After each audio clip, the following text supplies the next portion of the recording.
ქრისტიან-დემოკრატიული მოძრაობის ლიდერი გიორგი თარგამაძე დღეს სენაკში სამხედრო დასახლებაში მცხოვრებ დევნილებს შეხვდა. თარგამაძე მათი სოციალური და საყოფო ცხოვრება პრობლემებით დაინტერესდა. ქრისტიან-დემოკრატიული პარტიის ლიდერი აცხადებს, რომ მას მესამე და ამს დასახლებაში და სულ ერთი და იგივე პრობლემა ხდება. საპარლამენტო უმცირესობის ლიდერი მათ პრობლემების მოგვარებას დაბირდა.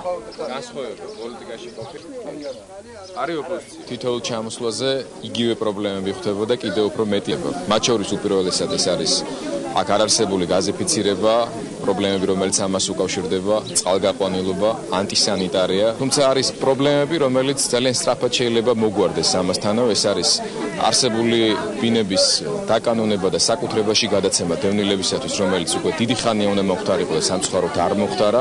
სარდაფებში წყალი დგას, ძალიან დიდი წყალია და ამათ გამოიწვია ეს კოლღო და ათასუბედრობა ანტისანიტარია ფაქტიურად.